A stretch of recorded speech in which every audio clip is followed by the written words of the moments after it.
Hart Island has been an abandoned island for more than 4 decades, but burials still take place in its public cemetery. An estimated 1,500 people are buried here every year, which makes it the largest tax-funded cemetery in all of the US and possibly the largest in the whole world.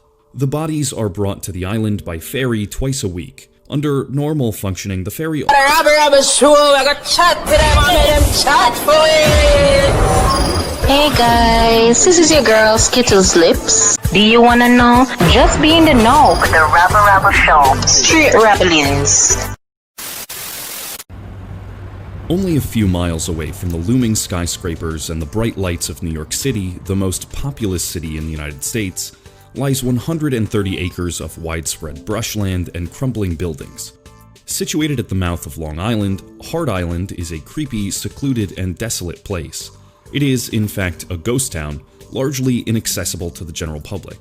In its dark history of more than 300 years, the island has played host to prisoners of war, famine victims, epidemics, pandemics, hospitals, a mental asylum, a homeless shelter, a jail, and over 1 million unnamed, unmarked dead bodies.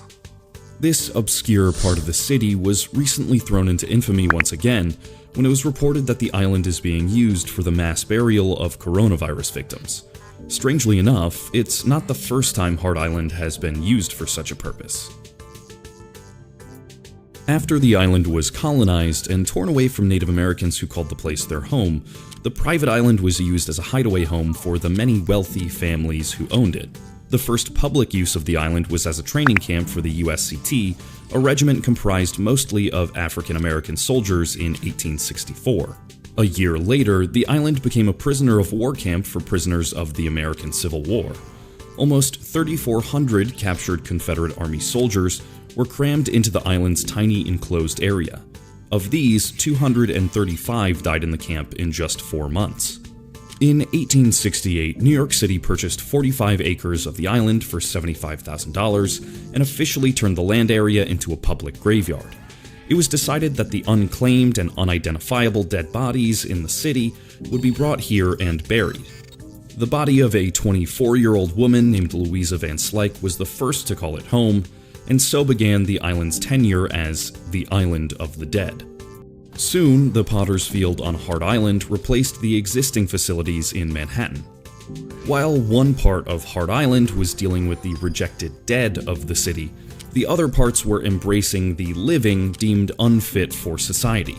During the 1870 yellow fever epidemic, the island was the site of a quarantine station. All ships arriving in New York from infected places were required to be isolated on the island before passengers and crew could go ashore. Those who showed symptoms of the disease were treated at a makeshift hospital on the island, and those who died were buried into the public graveyard. In 1885, the island became home to a poorly managed mental asylum for women, and around the same time a ward for tuberculosis patients was built. Tuberculosis was one of the most deadly and feared diseases at the time, so its patients were kept away from society. After a group of 4 patients escaped from the ward, the Supreme Court found the hospital unsuitable for use. In the late 19th century, Hart Island became the location of a boys' workhouse and reformatory, as well as a prison for elderly men. The reformatory caretakers were notoriously cruel. A 1915 investigation found guards dished out inhumane punishments like isolation and sleep deprivation, and forced boys to beat each other.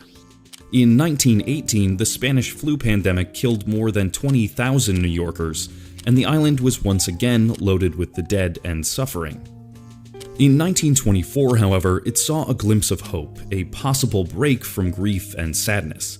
A businessman by the name of Solomon Riley bought a small piece of land on the island with big dreams of turning his plot into an amusement park for African Americans who were banned from entering other New York City amusement parks. He started building a dance hall, boarding houses, and a boardwalk, and purchased 60 steamboats for the operation, but before the plan could be fulfilled, the government seized the land, unwilling to host an amusement park in such close proximity to a jail and a hospital. After World War II, the island was reopened as a prison. A homeless shelter was also constructed on the island and holding around 2,000 unhoused people. Once this shelter was closed, the island became home to a rehab center for alcoholics. The island has also been home to other prisons and a drug rehabilitation center. One after another, Hart Island continued to be used for various purposes, but one thing that stuck with the island permanently was its cemetery, and it continued to grow over time. By the end of the 1950s, the public graveyard had over 500,000 people buried into it, and by the 2010s, the number had crossed 1 million dead. Initially, the cemetery was limited to only 1/3 of the island's land area, but starting in 1985, many AIDS victims were laid to rest on the island. Some of these people were buried in deep graves far away from other bodies, over unfounded fears that the bodies would contaminate the rest of the dead and surrounding regions. Due to the scattering of the bodies, the public graveyard gradually took over the whole island and turned it uninhabitable. Since 1977, Hart Island has been an abandoned ghost town, sitting in the shadow of the bustling city of New York. Hart Island has been an abandoned island for more than 4 decades, but burials still take place in its public cemetery. An estimated 1,500 people are buried here every year, which makes it the largest tax-funded cemetery in all of the US and possibly the largest in the whole world. The bodies are brought to the island by ferry twice a week. Under normal functioning, the ferry also includes inmates from Rikers Island, an unusual island in its own right which is home to New York City's main jail complex. These inmates are tasked with digging trenches and burying bodies, and are only paid around 50 cents per hour for their work. Those who are buried on Hart Island are typically sent to the site for one of 3 reasons: because they are unidentifiable, because their family can't afford any other burial, or because the family has chosen the island to be their final resting place. Approximately half the bodies on Hart Island are of children under 5 years old. A small number of them are medical cadavers. The bodies are buried in trenches 3 feet underground in groups of 3s. They are stacked one on top of each other in cheap, lightweight pine coffins. Each trench can accommodate around 150 coffins. Babies are buried in groups of 100, with 5 coffins buried on top of the other. These babies' coffins are no bigger than a shoebox. These shallow graves can sometimes present grim and grisly scenes. Sometimes erosion can uncover some of the remains, exposing bones by bringing them to the surface of the soil. Largely due to this reason and the fear of contamination, Hart Island had been notoriously inaccessible to the general public for the most part of its history. Even family members of those buried were generally forbidden from visiting the graves until 2015. This was particularly depressing for the families who didn't even know that their people were buried on the island until it was too late. The city never clarified that city burial meant getting locked on a desolate island for decades, while in many other cases, families had too little time to claim the bodies before they were sent to the island. Out of more than 1 million buried, the city has burial records for some 70,000 people only, and dates back to 1977. All other records prior to that were destroyed.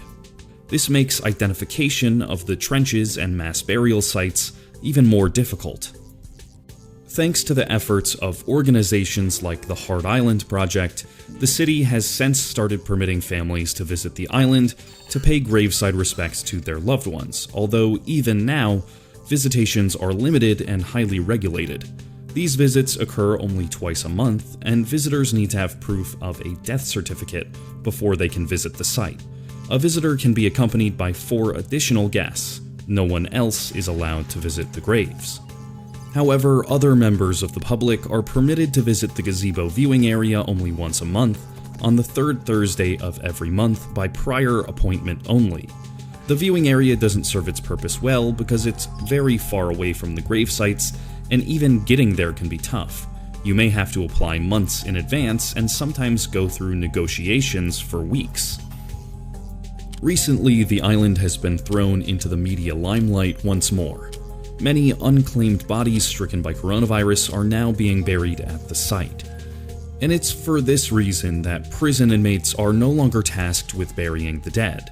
Instead, trained workers in hazmat suits are responsible for the role.